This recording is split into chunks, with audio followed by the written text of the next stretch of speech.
Assalamualaikum warahmatullahi wabarakatuh.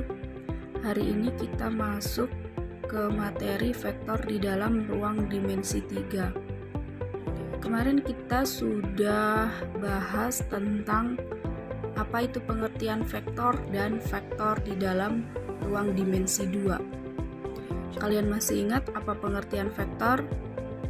Vektor adalah suatu besaran yang mempunyai nilai dan arah. Kemudian vektor di dalam ruang 2 itu ada misalkan vektor A. Dia anggotanya A1 dan A2. Kemudian sekarang vektor di dalam ruang dimensi 3. Berarti kalau di dimensi 2 itu A1 dan A2. Sekarang kalau dimensi 3 berarti A1, A2 dan A3. Kemudian bentuk vektornya seperti apa? Kalian bisa lihat kalau kemarin dimensi 2 di sini X dan di sini Y. Kalau sekarang di dimensi 3 itu X, Y dan Z. Kemudian bentuk vektor kolomnya seperti apa? Ini vektor kolomnya.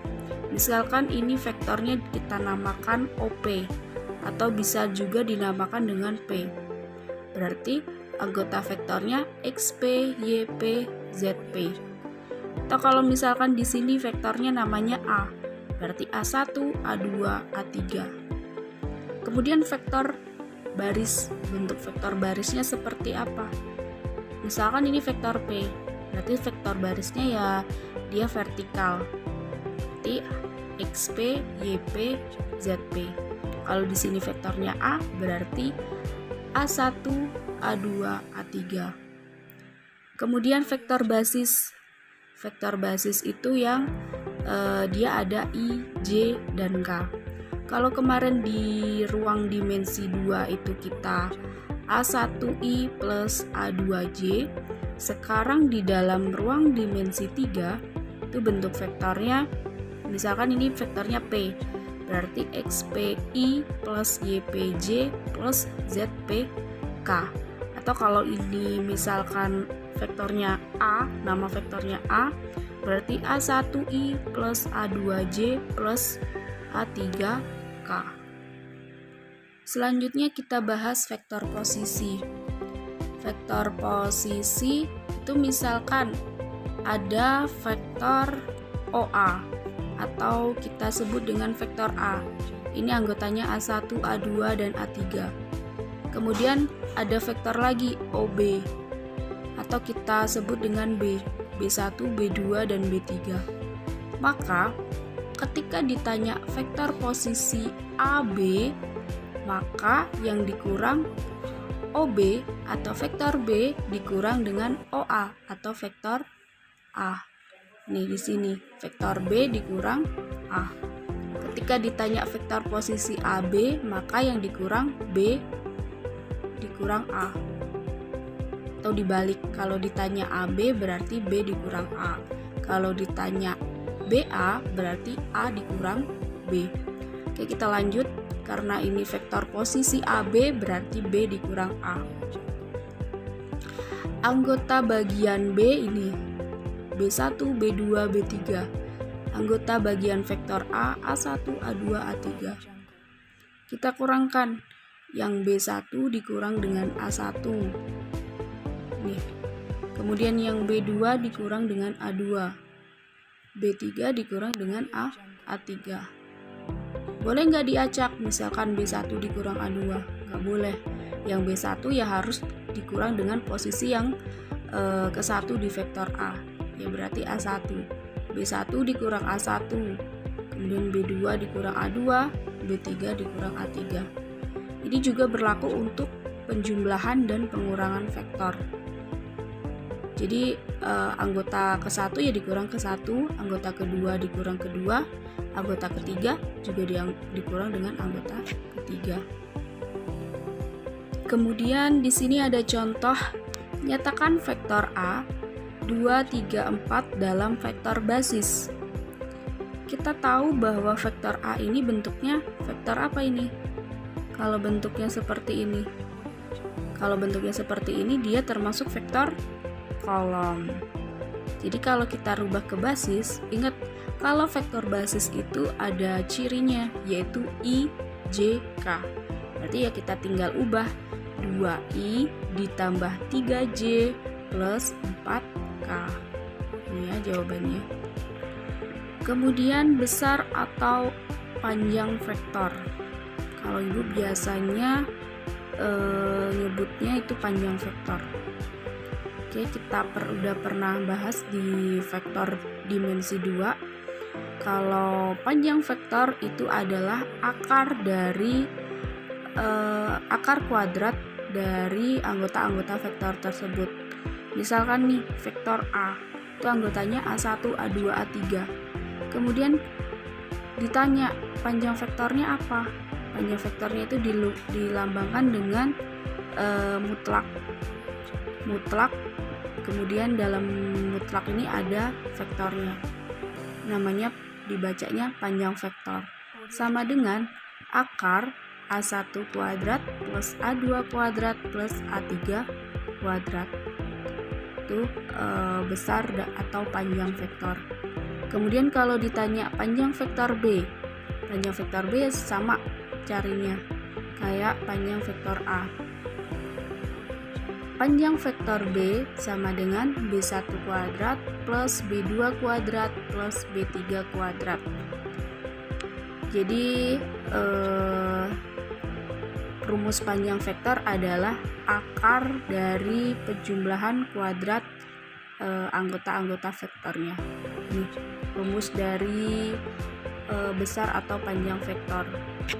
Sama aja kayak di vektor dimensi 2. Cuman dia ketambahan dengan A3 karena sekarang kita bahas vektor di dimensi ruang 3.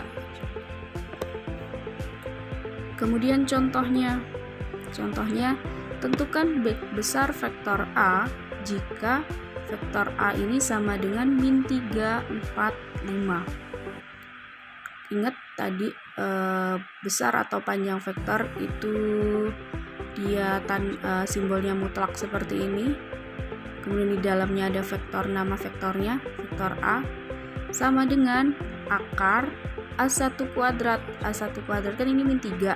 Berarti min 3 kuadrat plus A2 kuadrat 4 kuadrat. Kemudian A3 kuadrat, A3-nya 5, berarti 5 kuadrat. Sama dengan min 3 kali min 3, 9. Kemudian 4 kali 4, 16. Kemudian 5 kali 5, 25. 9 ditambah 16 ditambah 25. Sama dengan akar 50.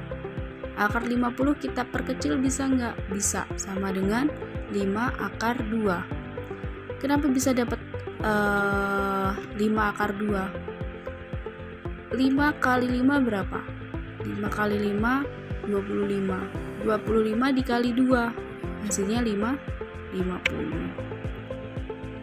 Kemudian kesamaan dua vektor.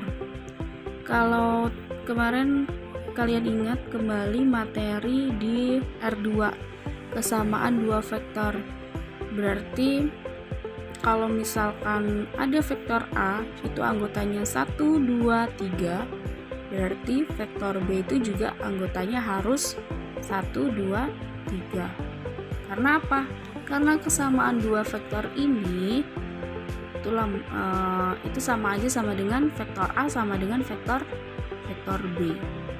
Kalau misalkan nih vektor A-nya 1, 2, 3, kemudian vektor B-nya X, 2, 3. Jadi kalau ditanya X-nya sama dengan berapa? Di anggota yang A, yang paling atas berapa? 1.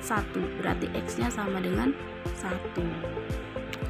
Kesamaan dua vektor, intinya vektor A dan vektor B ini anggotanya harus sama nilainya. Kalau di A itu 1, berarti di B itu juga harus 1. Tata letak urutannya pun harus sama. Kemudian vektor satuan. Seperti pada vektor di ruang 2, vektor satuan dari vektor A adalah suatu vektor yang besarnya satu satuan arah dengan vektor A. Jika vektor A itu A1, A2, A3, maka vektor satuan dari vektor A ditulis dengan vektor E, atau ini lambang dari vektor satuan. Ketentuannya kita pernah bahas di ruang 2, cuman bedanya itu intinya kalau di ruang 2 itu cuman sampai A1, A2, kalau di ruang 3 itu ya A1, A2, A3. Rumusnya vektor satuan sama dengan vektor A dibagi panjang vektor. Kalian bisa lihat contohnya itu di vektor ruang 2. Kemarin sudah pernah Ibu bahas, sama aja caranya. Ya, itu tadi materi pada pertemuan ini tentang vektor di ruang dimensi 3. Jika ada yang kurang paham silahkan ditanyakan. Gua akhiri, wassalamualaikum warahmatullahi wabarakatuh.